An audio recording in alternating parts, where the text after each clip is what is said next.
आत्मा की बात आएगी तब तक तो यह बात तो उठेगी। अगर किसी को लगता हो तो क्यों नहीं सफाई देता है? किसी को लगता है कि आरोप बड़े हैं, बहुत से लोगों को देखता हूं कि आजकल अखबारों में भ्रष्टाचार के आरोप लगे हुए, मुंह नहीं खुल रहा है। मेरी भी बहुत इच्छा होती है कि एक टुकड़ा ईंटा का उठाकर मेरी तरफ भी तो मारो। मैं भी चाहता हूं कि एक बात तो कहो कि राधे मोहन गद्दार है। अगर जिस दिन तुमने कह दिया कि राधे मोहन गद्दार है, मैं दादा की कसम कह रहा हूं कि कुर्ता और पैजामा उतार कर मैं वही समाज के अंदर रख दिया तो मैं समझना कि बाबा दादा का मैं शिष्य नहीं। मैं अपने जीवन को बहुत आराम से जिया हूं, बहुत इच्छा नहीं है, लेकिन मैं जानता हूं कि जो आदमी भाषण देने के लिए खड़ा है उस आदमी को सुनना चाहिए कि नहीं सुनना चाहिए। अरे तुम बेचने वाले हो, तुम बार बार चापलूसी करने वाले हो और चापलूसी के माध्यम से समाज में अच्छा वक्ता बन गए हो तो तालियां बजती है, लेकिन अपने चरित्र को देखे हो कभी कि चरित्र किधर जा रहा है? नहीं तो मैं इसी तरह बहुत प्रसन्न हूं, अच्छा हूं। जिस काम को मैं कर रहा हूं, स्वर्गीय तेज बहादुर सिंह जी दादा ने उनको एक रास्ता दिया, स्टेडियम की 4 दीवारी थी, 4 दीवारी में हॉकी दिया। उस हॉकी को लेकर गरीब बच्चों में ये भी तो नहीं कर सकते कि यहाँ आरक्षण की कमी है, 99% 99 रिजर्वेशन ही मैं देता हूँ। आज भी वही बच्चे हैं जो बच्चे कल तक थे, तो मैं अपने को कैसे बदल सकता हूँ? उस समाज से अपने को अलग कैसे हो सकता हूँ? लेकिन जो लोग आज दादा को समाप्त करने की कोशिश कर रहे हैं, इनके इस षड्यंत्र को हमें समझना पड़ेगा, इनको हमको जानना पड़ेगा। इस हर पुण्यतिथि दादा एक के नहीं है, दादा सबके हैं, और जब दादा सबके हैं तो दादा को वह सम्मान पार्टी कार्यालय के अंदर नहीं मिलेगा, यह सम्मान यहाँ पर मिलेगा। राष्ट्रीय अध्यक्ष जी को हर मीटिंग में यही कहने से काम नहीं चलेगा कि दादा प्रेरणा स्रोत से दादा ने पार्टी को मजबूत किया। तो आपका दायित्व भी राष्ट्रीय अध्यक्ष जी को भी समझना पड़ेगा कि राहुल दादा का पोता है। इस बात को आपको समझना पड़ेगा, क्योंकि बहुत अच्छे लोग राजनीति के अंदर नहीं मिल पाएंगे, लेकिन जो कुछ अच्छी स्मृतियां हमारे पास हैं, उस स्मृतियों को सजो के चलना है।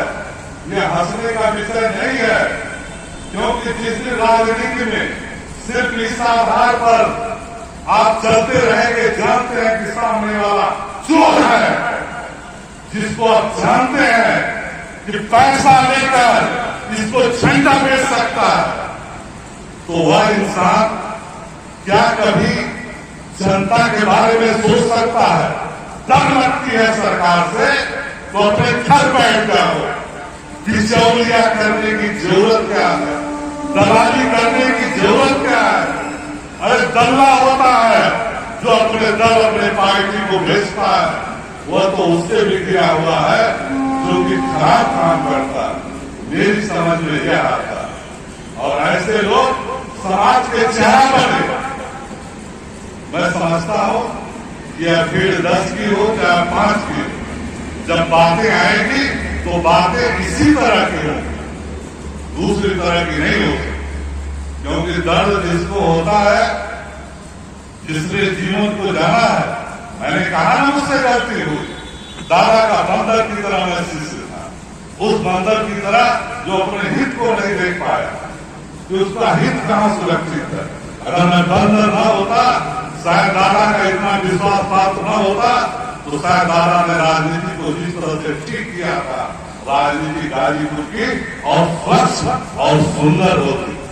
मेरी गलतियों का सजा है क्या गाजीपुर की राजनीति बिगड़ गई। एक समय इतने नेता थे, जरा सोचो, एक समय दादा थे तो कैलाश जी थे, कैलाश जी थे तो काशीनाथ जी थे, काशीनाथ जी थे तो राजनाथ जी थे, राजनाथ जी थे तो दयानंद जी थे, दयानंद थे तो सुदर्शन यादव थे, सुदर्शन यादव थे तो नंदू यादव थे।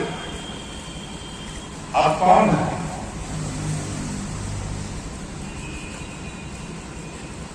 आज की तारीख में कौन है? वो दूसरा।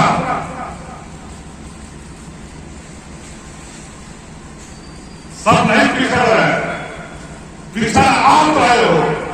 जिस बगिया को दादा ने मजबूत किया था, आज उस बगिया को खत्म कौन कर रहा?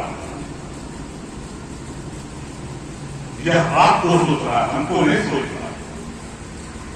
आने वाले उस भविष्य को सोचना है, आने वाले उन बच्चों को जो जिला पंचायत के माध्यम से बड़े बड़े जगहों पर पहुंचना है, उन बच्चों का भी भविष्य जिसको प्रमुखी के माध्यम से आगे बढ़ना है, उनको भी यह सब तोड़ फोड़ के खत्म कर रहे हैं। सिर्फ वही लोग रहेंगे जिनके पास सत्ता है, पैसा है, ताकत है। वह नहीं बढ़ पाएगा जो चाहता है कि ईमानदारी से आगे बढ़ने की कोशिश कर रहा है, वो सारे कोशिशों को दबाया जा रहा है। इसी में से कोई गरीब बच्चा कल का दारा पैदा हो सकता, लेकिन उसको शुरू में ही मार देना है, उसको शुरू में ही खत्म कर देना है, उसके चरित्र का हनन कर देना है, उसे कमजोर कर देना है, और फिर कहना है कि यही जो मंचों से भाषण देते हैं, फिर यही उनके कतार में खड़ा होकर जो है कतारबद्ध होकर चलो भैया, जो भैया कहें तुम हो, तो भैया कहें हो, यही सब शुरू होने वाला। तो मैं सिर्फ इतना कहता हूं कि जीवन में दादा ने बनाया है, तो दादा का वह तमाम बच्चे जो करमपुर के स्टेडियम के माध्यम से निकलेंगे, वह पिछड़े हैं, वह दलित है। पूरी 97 नहीं 99% का वह आरक्षण है। उस पर हर किसी बच्चे पर दादा तेज बहादुर जिनका नाम लिखा है, तो उस पर दादा का भी नाम लिखा हुआ। मैं उसको कहूं मीटिंगों में चाहे न कहूं, लेकिन है तो दादा का दिया। मैं थोड़ा भावना में पा जाता हूं, आम इंसान हूं, बड़ा नेता नहीं हूं कि मैं अभी कुछ कर लूं, बाद में चल के कुछ कर लूं, अभी विजय भैया की तारीफ कर लूं, बाद में विजय भैया का मैं सोच कर लूं, तो ये भी नहीं मैं कर सकता। बहुत सामान्य इंसान। तो जब इस तरह की चीजें कुछ लोग दिखाई देते हैं, तो उनके सामने कहना लाजमी हो जाता है। आप इस बात को समझो, एक ही तराजू रहेगा तो सबके लिए ठीक। कहो बात अपनी, न सुने लो, कोई फर्क नहीं पड़ता। साइकिल जिंदाबाद करते रहिए, वोट तो साइकिल को देना है, लेकिन साइकिल के वोट को देने का मतलब यह नहीं होता कि आप गलत को गलत न कहो। अगर यह ताकत अगर आपके अंदर नहीं है, तो फिर संजय ने ठीक कहा था, घर का खेती बाड़ी करो, नहीं तो चापलूसी तो रोज हो ही रही। धन्यवाद। जय भारत।